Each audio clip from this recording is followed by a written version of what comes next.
Hello, everyone, and welcome back to more Cinderella phenomenon Evermore. We are back in chapter 5 of Claude's route.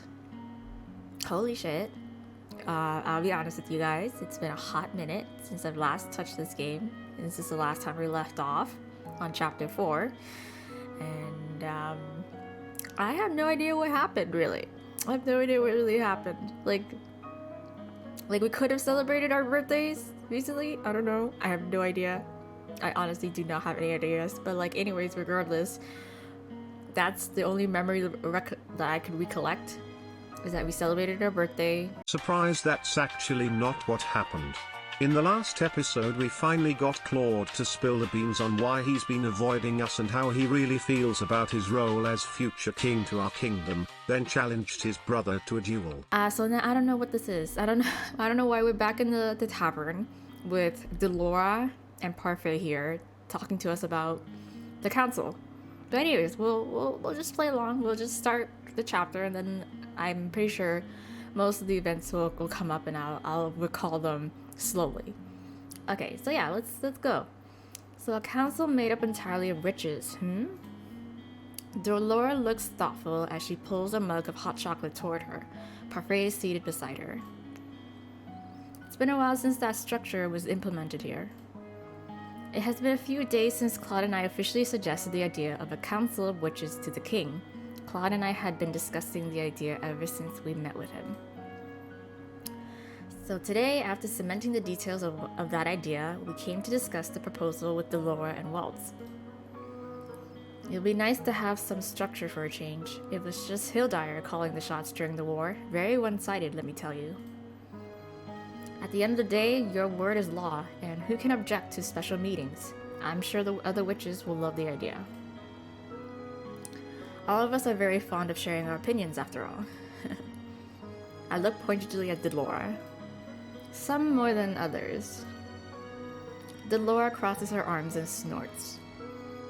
You could say the same about you, princess. So what inspired the idea? Klaude, who has been standing idly by the bar speaking with Anise and Waltz, turns to look at Parfait. Han and I see how biased the human counselors' opinion can be. It doesn't make sense to rely solely on them. We thought a council of witches would be able to represent some of the more subdued voices in NGL. Wow. You came to a good conclusion, Princeling. What do you think, Waltz? I think it's a great idea. Diversity, inclusivity. Waltz, who has been busy helping Anise with the dishes, looks up and smiles. It would mean more representation for the witches in the government, wouldn't it? I could never disagree with that. Either way, I would trust Hannah's opinions on anything. And what of my opinion? Waltz surveys Klaude with a mischievous smile. Well, I suppose someone whose kid size you are pretty reliable. Kid-sized, I assured you that you are still far more a child than I. Don't call him a man-child. I'm taller and older than you, you know. And you also spend your days playing hide-and-seek with children and putting on magic shows. Hey man, it's called a job. It's called being a teacher. Waltz laughs. Better to be an oversized child than a kid-sized one. Parfait clears her throat and the two men stop to look at her. Anyway, I hope that you'll explain the importance of this idea to Cinna when he visits. He's been saying lately that he can't stand to attend meetings with the other fairies. Delora grins. What, is he calling them useless again? Actually, he calls them irritating. I think maybe he could learn a thing or two from Hannah's dedication to teamwork. Cinna would scream if he heard you say that. Cinnamon is Parfait's blood-related cousin. He's apparently the best candidate for succeeding her as the Lucis bearer, despite his young age. Lately, Parfait has been taking him to meetings to teach him more about the bearer's responsibilities. Oh yes, we all know about Cinna, that sassy child. I have met him a few times, and he is temperamental. Well, at least he's still a child. She cast a fond smile at Klaude and Lance. Thankfully, more of a child than you two are. I'm not sure whether to be offended or not. Dolores smirks and shakes her head. Well, ignoring our cinnamon problem. She glances between Klaude and I. You two can rest assured that we'll start looking into setting this up properly. Okay, cool. She turns to Klaude and raises an eyebrow. Sometimes, Prince, you manage to surprise me. I thought you were lazy, but you're actually quite diligent. I definitely take offense to that. The room erupts into laughter. Even Anise, who had been busy in her work, stops to beam at us. As our conversation is drawing to a close, I glance at the clock and notice the time. I recall that we were supposed to meet with Lance soon. We should probably be going now. Klaude has important matters to attend today. Do I? I don't seem to recall. Oh. He stops speaking when I glare at him. He's like, I don't want to go. Perhaps you need to try a little harder to remember then. Klaude only sighs, then when I grab his arm and pull him out the door of the march in the direction of the challenge venue.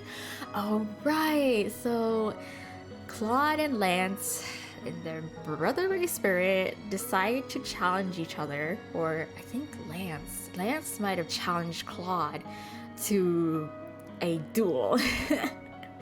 And not a Yu-Gi-Oh one, but like, I don't know, like they decided on swords, I think? Well, Klaude proposed swords and Lance proposed chess. And I think, in our opinion, we would go with Claude's idea, I think. Only because Lance was the one who issued the challenge, basically. I don't know. I can't remember exact details of it, but like that's what basically happened. I know Lance was the one who was like, I challenge you to a duel, brother, and I will beat you to prove my point. Anyways, okay, that's where we're going. The two of us have barely made it a few steps into the main plaza when I turn to look at Klaude, eyebrows raised. Is there a reason your footsteps are so heavy and slow? You don't really mean to annoy Lance even more, do you?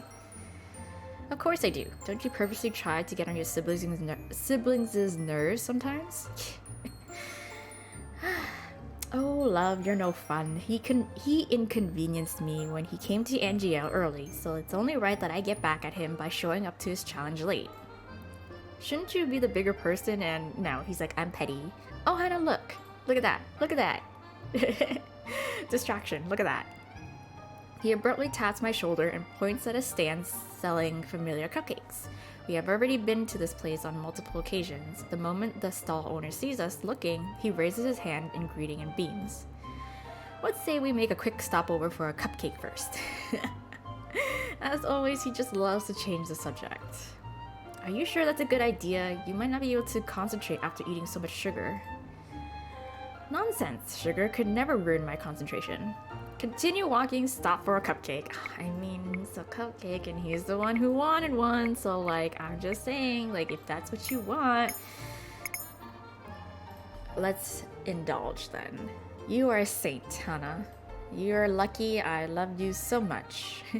He takes my hand and begins to hum as we make our way to the dessert stand. Klaude ends up selecting a delicately shaped rose cupcake. He asked me if I want one, but I declined the offer. As always, he spends more time than necessary on this. I'm beginning to wonder we should have just ignored the stand altogether when I paused, distracted by Klaude murmuring. Maybe he would like this one? Or this one? Oh, what are you doing?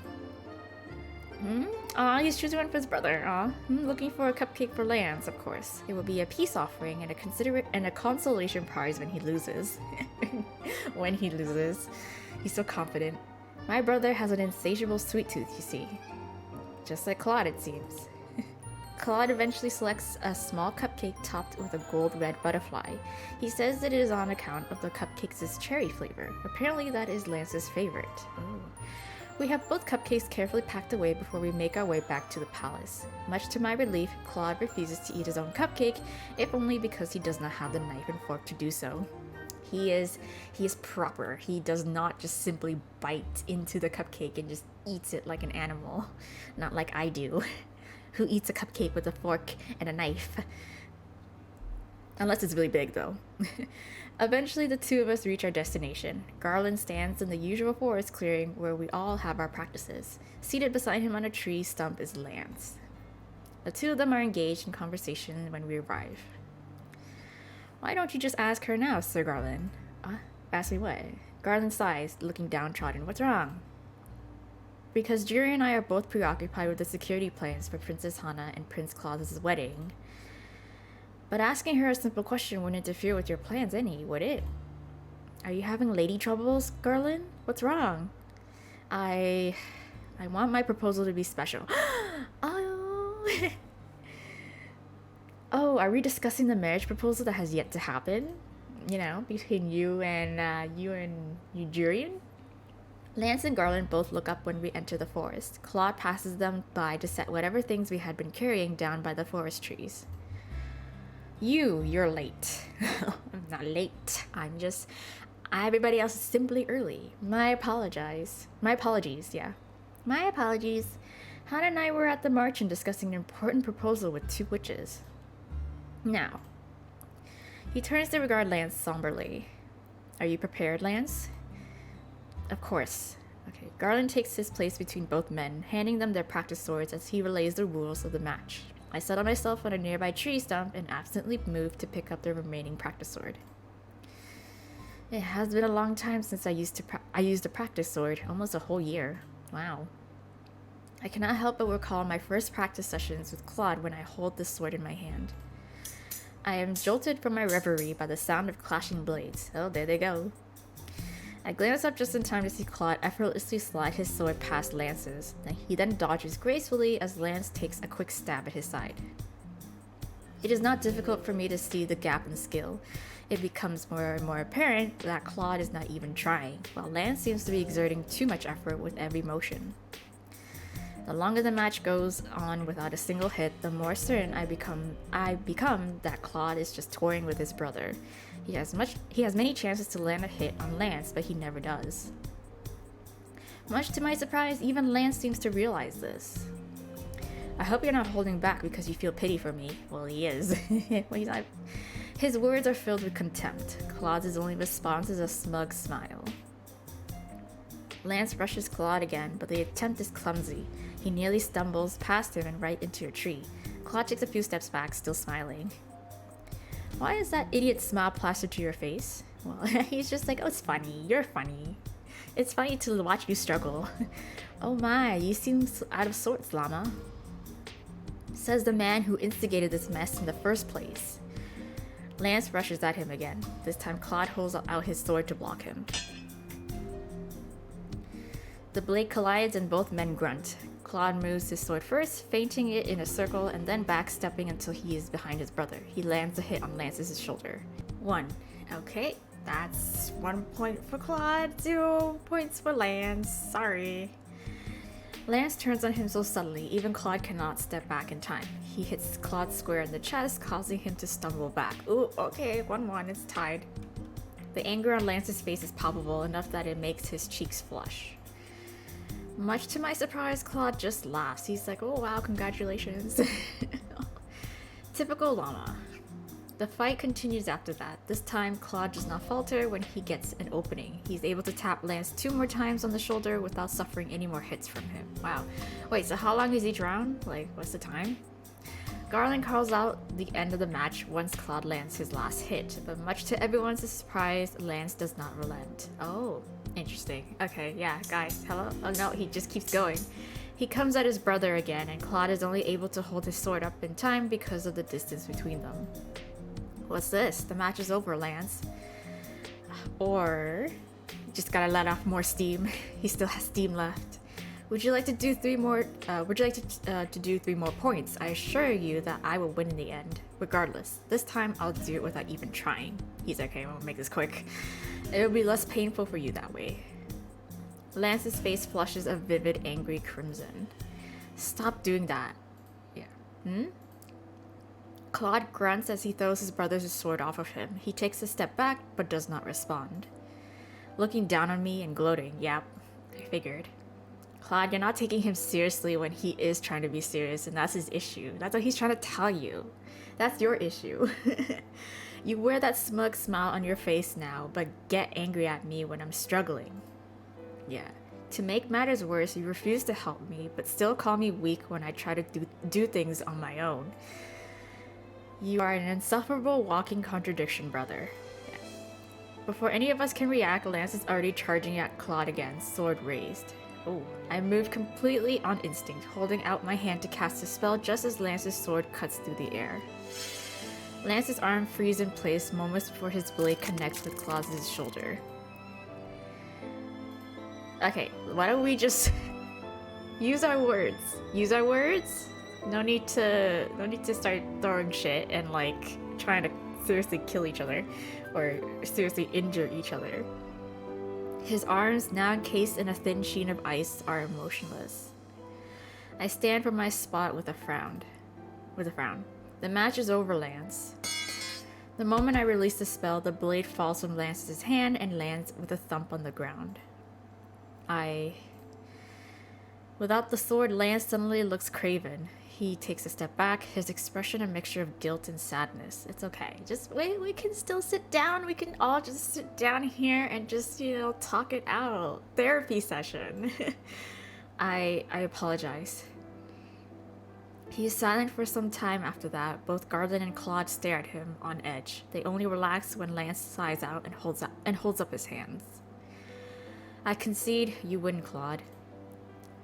He turns on his heels and begins to walk away without another word. Hey, come on now. We were getting somewhere. Klaude and Garland both watch him go quietly, not saying anything until he is out of the area. Hello? What was that, guys? he was trying to just say how he feels. Llama's true feelings. He has a habit of not showing them until he's angry. This has always been how I've gotten him to speak with me. Okay. Before, I was the same way. I held my secrets close until I had them provoked out of me. Now, as Klaude looks at his brothers as disappearing back a little sadly. I like to think I've changed since then, but Lance, he shrugs his shoulders. Should we go after him? Is that wise? Well, most likely not. Well, yeah, he's still kind of angry.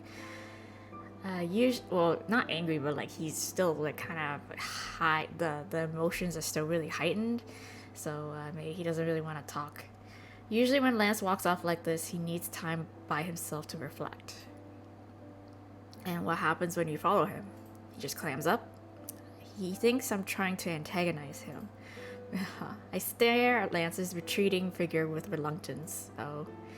I told Klaude yesterday that sharing one's emotion was the first step to solving one's problems. I can't just leave Lance alone like this, right? Like, we need to break this cycle, whereas like we can't always have to anger him in order for him to like tell how he really feels. Not healthy.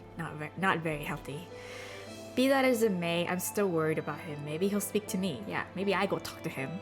I'll go after him, and when you're ready to talk to him, you can come find us. Exactly. Fine, I'll help Garland pack everything and then follow. He pauses to glance back at me once. What? Oh, and darling, thank you for stepping in. I might have suffered a bruised shoulder had you not. Yeah, he was seriously out to injure you.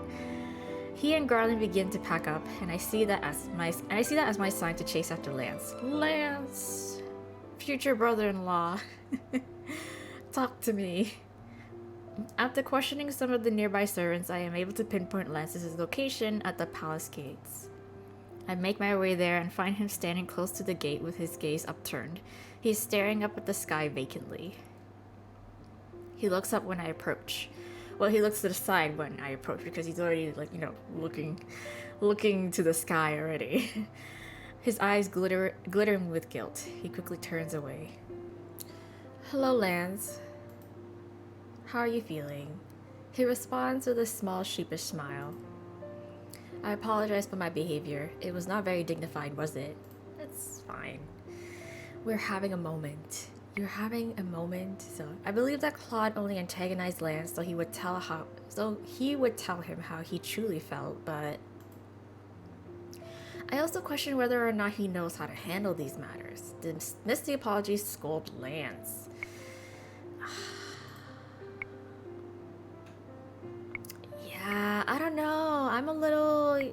little torn up on this choice because I can see where we're coming from in terms of whether or not we should scold him or we should dismiss the apology. But if we dismiss the apology, it's more like it's enabling him to continue to behave this way whenever certain conflicts come up. And clearly, this has been going on for quite some time without him really kind of like changing the way he will handle conflicts or when he's feeling these ways, because it's not good. It's not good to just blow up when it's bad, you know? It's healthier when you just talk it out right at the moment, or just to get it out basically and try to have a discussion about it. But at the same time, it's like, you know, he's like, you know, I feel bad for him. I feel bad for him. Like, I feel you, bro. I feel you. But I feel like we need to stop this sort of habit right in its tracks now, because again, clearly it's not a healthy way for Lance to express his emotions or any negative feelings, as well as like it's not helping his relationship with his brother improve, because if Klaude has to always push his button and push him to a boiling point to get the truth out of him, then it's like, you know, it's I don't know, it's toiling to him, takes a toll on him, and it takes a toll on, like, you know, Lance as well and people around him. So I think we should scold him. I think you need to better, you know, figure out how to handle these situations better in the future. No, it was not. You ought to have said something to Klaude before it came to this, right? Lance furrows his eyebrows at me. This has always been how Klaude and I solve our problems, but this is by driving each other to the pinnacle of a fight, right? Like, come on. Like, that's not good. He deflates with a soundless sigh. Like, it may work, but it's not a healthy way. And it's not a way that will, like, better your relationship in the future. And that seems like something that you guys want but don't want to admit. Not very sensible, is it? No, not at all. It seems to me it would be a lot easier to tell someone how you feel before letting it get to that point. I mean, obviously, some people, they're really bad at talking about their emotions, you know. I can't be the one to talk either, but, you know, we gotta start somewhere, you know. We gotta start somewhere. Otherwise, your public aggression mars other people's opinions of you, right? You're refreshingly honest, princess. I hope you plan on scolding Klaude for this as well. Well, yes. Yeah, because he bottles his emotions, too. Like, we only recently got his truth out, too. Scold him for what, exactly? For being ungentlemanly and petty. Petty? Anyway, I think it would be helpful to have a better way to vent your aggression. That goes for Klaude, too, right? Lance looks about ready to say something, but then I notice him looking past my shoulder. He quickly diverts his eyes. Is this Klaude? Oh, Klaude.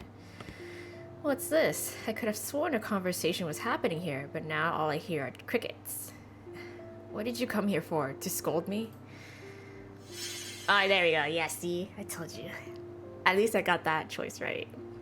Yes, I was going to scold you as any older brother ought to, but it seems my lovely fiancé has already done so for me. You were eavesdropping. Of course not. I just happen to have very good ears. Okay, Klaude. Since Hannah has already spoken with you, I came here not to talk, but to apologize. Oh. You apologizing to me? Yes, we all need to take a step forward in the right direction, okay, Lance? You make me sound like a heartless cretin, Lance. And after all the trouble I went through to bring you an apology gift. Oh, you got him a gift? He holds up the small... Oh yeah, the sweets! Yes, I forgot about the sweets. He holds up the small bag that he had been holding at his side to Lance. I recognize it immediately and am not surprised when Lance takes the small cupcake out of it. This is... a cupcake! And we made the right choice of stopping by for the sweet stand. Yes, a cupcake. It has cherry filling, you know. Lance stares at the cupcake owlishly. For a few moments, I think he might return it to the bag, but then he holds it up and takes a hefty bite out of it, smiling. Cherries are the gods' gift to humanity. He really likes cherries.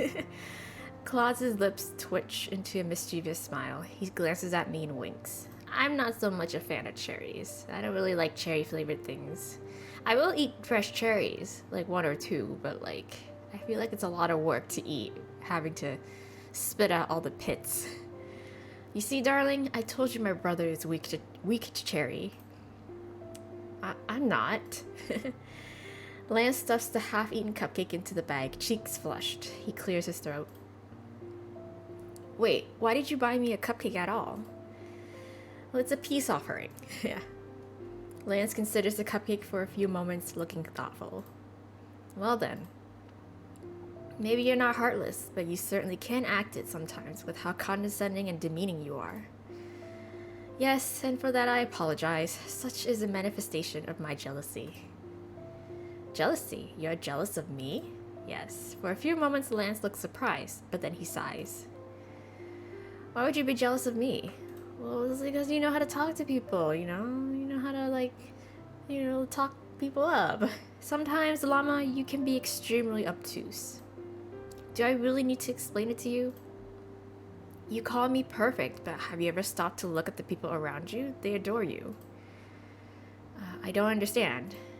You're living a fairy tale, Klaude, and meanwhile, I'm still living in your shadow. Well, yeah, that's true. That he does. It's evident that he does feel that way.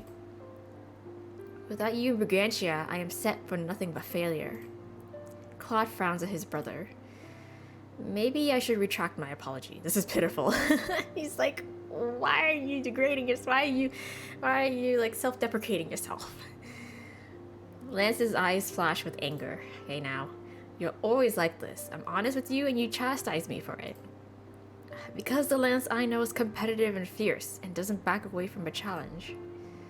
He is polite to others around him, but not so feeble he admits defeat to his own brother. When Lance finally does speak, his voice is soft. I could never do what you've done, Karma. What? Moving to Angiel, picking up a mantle that hadn't been handed to me. Lance smiles, a little sadly. After all, it's only taking your moving out of Brigantia to unravel my confidence. Aww.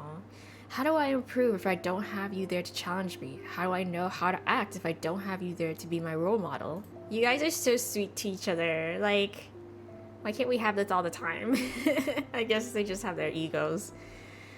So in the end, this whole situation is a result of Lance comparing himself to Klaude and Klaude comparing himself to Lance. Yes. What a foolish brother I have. What?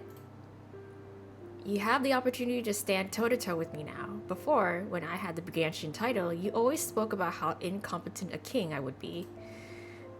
You always said that you could do better. Well, now you have the chance to prove that to my fiance and me. Yes, I was gonna say, I was like, now you got a chance. You got a chance to do that. Lance glances between the two of us silently. His expression of shock is so childish I cannot help but smile. The new alliance between Angiel and Brigantia brings our two countries closer than they have ever been before. We'll both be counting on you to help us mend this gap once you take the throne. Right. Oh yeah. And when you do, I don't expect you to act like me. I expect you to act like yourself. I recall the way Lance acted during his speech practices. He told me that he was terrible in front of crowds, but Klaude has said before that the two of them took speaking lessons together. Now I can see why he was so frustrated at Lance for the way he was practicing. It was because he was trying to be someone he was not, and Lance was caving beneath that pressure. Lance turns to look at me. Princess Hana? I remember a time when Emmeline was stressed because she was trying to act like the other nobles. I remember a time when my whole world was mother, and I wanted so much to be just like her. So much so that I did not see the world around me. So much so that I did not even learn to form my own opinions until I had stepped out of her shadow. There are certain responsibilities every king has to his people, but your words and actions should be yours and yours alone. Klaude smiles at me. You always know how to put things so aptly, darling. Thank you, I know. He turns back to his brother. But yes, all I want you to realize is that we are on equal footing. I know how heavy the responsibilities of a king can be, but those responsibilities ought to be faced the way you want to face them. That is what living in Angia has taught me. Even if those around me have differing opinions, I could never sacrifice my own values and beliefs. Wow, he glances at me. All this life lessons. Though our lovely princess here has strong opinions, we work things out together. That is what it means to be both separate and equal to someone. Lance looks at us both thoughtfully for a few moments. The silence seems to put Klaude on edge because he looks like he's on the verge of scolding his brother again. He can't handle the tension. Then suddenly Lance laughs. I'm happy you fell in love with my brother, Hannah. I feel like the only reason he's matured is because of you. Klaude may sometimes be flamboyant and childish, but I feel that without him, I wouldn't have learned to be as mature either. And to let loose a little bit. And without him, I would never have learned this kind of happiness, this kind of love. I guess now that he's gone, I get to prove myself. Yes. He looks at Klaude, the competitive glint back in his eyes. This time, I will not falter. Alright, those words are music to my ears, Llama. Could you maybe not call me that? Llama isn't very sophisticated, but it's cute. It's very cute. No, it isn't, and that's why I enjoy using it so much. Don't worry, Lance. Klaude still refers to himself as the Chameleon Prince, and that is definitely not sophisticated at all. Klaude blushes when his brother laughs, and just like that, the tension between them evaporates. Yeah, your brother is not that serious either. The days pass in a blur. Though things should be less busy considering the circumstances, my schedule only gets tighter with the wedding so close. Yes, our wedding! Oh my god. Klaude and I have far too many rehearsals, and my family continues to ask for my opinions about the feast that will occur afterward. The days are more exhausting than they have been in weeks. Ay. Planning a wedding, man. Too much work. It is the night before the wedding ceremony, and I have finally some time to myself. Or at least, so I think. Yet, when I step in through the door, the room is not vacant. Klaude sits at the piano, playing some soft, melancholy tune. At first, he does not seem to notice me, and I contemplate whether or not to surprise him. Yet before I can think to do anything, he suddenly stops playing to look at me. Hannah, my beautiful wife, well, soon-to-be wife. Not yet. That lacks impact, doesn't it? I think I prefer my beautiful queen. What do you think? Oh my gosh. Queen. Wow. The weight of that word is only made lighter when I consider the fact that Klaude will be sitting right beside me. But even then, the thought is strange.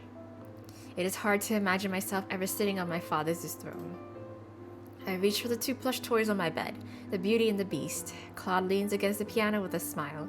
For a few moments, a soft quiet descends.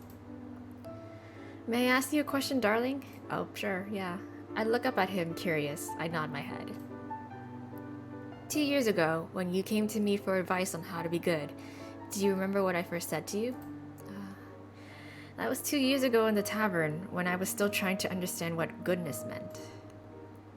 The first piece of advice that Klaude gave me pertained to... Oh, I cannot remember. I don't know. I can't remember. Is he so charitable to say kindness? Did he say that to me? Oh my god, I'm gonna fuck this one up. I honestly cannot remember. I'm gonna guess though. I'm not about to just give him this answer because I feel like he's like, I'm hurt, I'm wounded. You don't remember our conversation from 2 years ago. Okay, was it kindness? Was it something about kindness? You don't remember? Yeah, oops. You don't remember, darling? No, it was 2 years ago, girl. It's been a long time, yeah. Oh well, no matter. Okay, maybe I should have been honest. I gave you advice on beauty. I should have known. I was just like, damn it, that's so Klaude. That's so Klaude to like say beauty. I told you that one had to be beautiful both on the inside and out. Yeah, right. Klaude was cursed for his vanity after all. My bad. He points at the beast plush that I have in my hands. Well, not like this extra little point will make up to get me like the true ending, The best ending? Yeah. I'm honestly on my way to getting the good ending. I already told you guys that.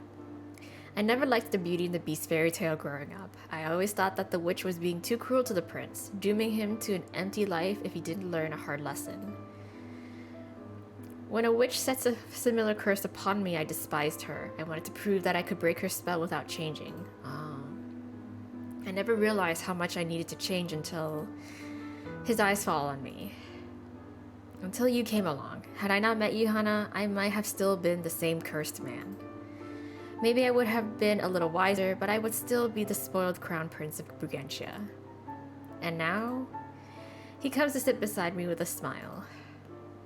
The crown prince of Angiel and future husband to the loveliest lady in this realm. Now, you flatter me. The most beautiful on the inside and out. He takes the beast plush from my hands and holds it up.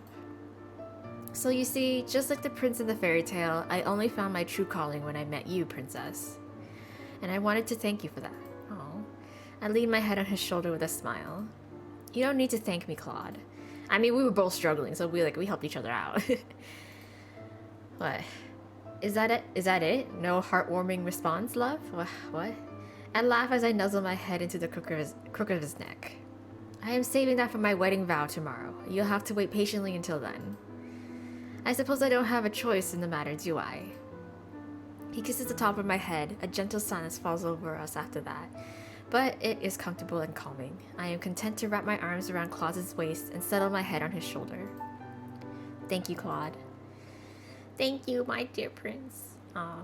And we're on the wedding. Minister, may it be granted that what is done before the gods cannot be undone by man. Before I proclaim you joined by marriage, thou must seal this pact with a kiss. Kiss, please. I've heard these words so many times before, but here in front of so many people, they seem to ring even louder. Still, I will not falter. The crown princess is always confident. I take a step forward to clasp Claude's hands in mine, but before I can even place one foot in front of the other, he has already stepped so close our noses brush.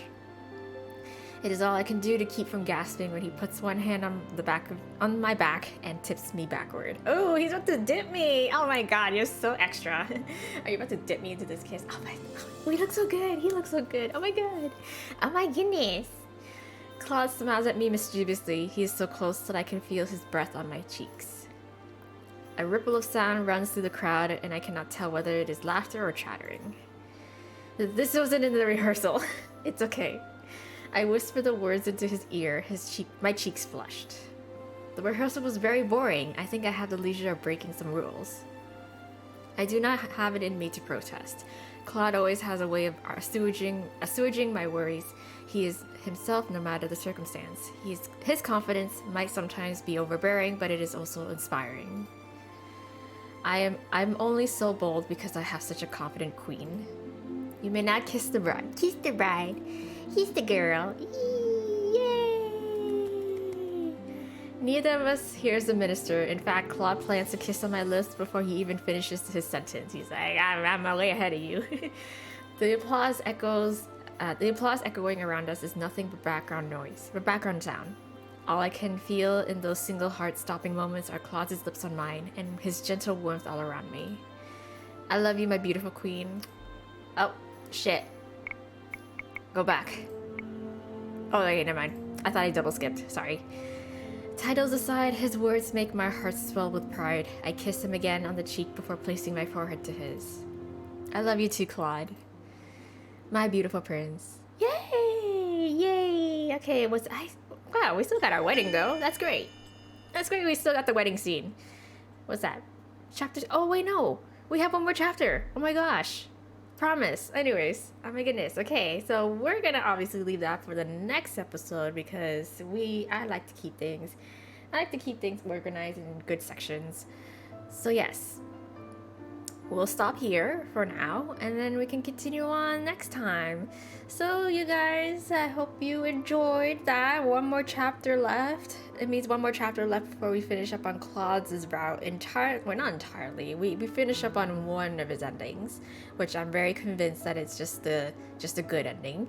And then next time after we finish up on that, we'll come back and we'll get his best ending. So yeah, there you go. Hope you guys enjoyed that, and looking forward to the next episode. Subscribe and turn on the notification bell on my channel, because in case y'all don't know, I am on a semi hiatus in terms of uploading, in terms of recording, because of schedule conflicts and other real life stuff. So yeah, the surest way to know when's the next time I'm going to upload anything at all is to subscribe and turn on the notification bell. But otherwise, I am still fairly active on the channel, so I will answer comments and I'll see comments and reply to the best of my abilities. But otherwise, yeah. Thank you all for joining me so far on this Let's Play. But for now, bye!